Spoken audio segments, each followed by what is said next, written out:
सुबह की सुनहरी धूप जंगल में फैल रही थी। पंछियों की मीठी चहचहाहट हर तरफ गूंज रही थी। एक छोटी सी झोपड़ी में रानो चिड़िया अपनी दो नन्हे बच्चों के साथ रहती थी। मेरे बच्चों, मन लगाकर पढ़ाई करो, तुम्हारा भविष्य बहुत उज्जवल होगा। रानो बहुत मेहनती थी। घर चलाने के लिए वो खुद ही मटके बनाती और बेचती थी। आज बहुत काम है, मिट्टी भी लानी है, मटके भी बनाने हैं और फिर बाजार में स्टॉल भी लगाना है। रानो अपने नन्हे पंखों से मिट्टी को बड़े प्यार से गूंथती, धीरे धीरे उसे एक सुंदर आकार देती। बस ये आखिरी मटका, फिर बाजार चलती हूँ। जंगल के बाजार में रानो की स्टॉल सबसे खास थी।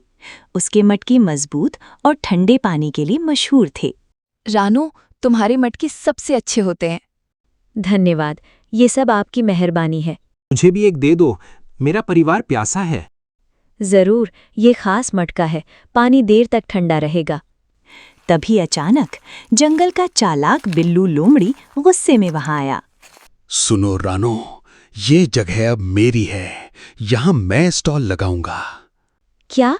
लेकिन मैं तो यहाँ रोज आती हूँ, ये मेरी जगह है। अब ये मेरी है, समझी तुम? रानो, इससे बहस मत करो। मैं अपनी मेहनत की जगह नहीं छोड़ूंगी। बिल्लू लोमड़ी गुस्से में वहां से चला गया, लेकिन उसके मन में बदले की आग जल रही थी। गुस्से से भरा बिल्लू लोमड़ी सीधे रानो के घर की तरफ बढ़ा। उस वक्त रानो बाजार में थी और बच्चे स्कूल गए हुए थे। अब देखता हूँ तुम्हारी मेहनत कैसे बचती है।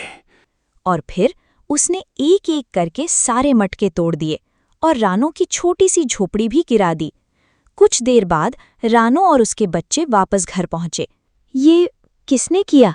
मैंने तो किसी का बुरा नहीं किया। रानो टूटे हुए मटकों को समेट रही थी। तभी उसकी नज़र एक चमकते हुए टुकड़े पर पड़ी।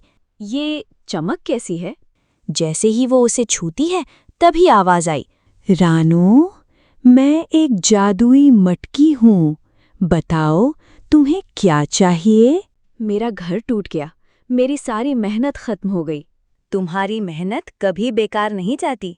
और तभी जादू होने लगा और एक बड़ा सा सुंदर मटकी का घर बन जाता है। नया घर देखकर पूरा जंगल हैरान रह गया। वाह, ये तो जादुई घर है। रानो, क्या हमें भी पानी मिलेगा? जरूर। जो भी उस मटकी का पानी पीता वो खुशी और ऊर्जा से भर जाता। लेकिन बिल्लू लोमड़ी ये सब देख रहा था। ये सब मेरा होना चाहिए था। वो पत्थर उठाकर फेंकता है। जैसे ही पत्थर मटकी से टकराया, तेज रोशनी निकली और लोमड़ी हवा में घूमकर दूर जा गिरता है। बचाओ! कुछ देर बाद बिल्लू वापस आया। अब वो बदल चुका था। रानो, मुझे माफ कर दो, मैं जलन में अंधा हो गया था। गलती सबसे होती है, लेकिन उसे सुधारना सबसे बड़ी बात होती है। इस कहानी से हमें ये सीख मिलती है, मेहनत और अच्छाई हमेशा जीतती है और जलन इंसान को गलत रास्ते पर ले जाती है।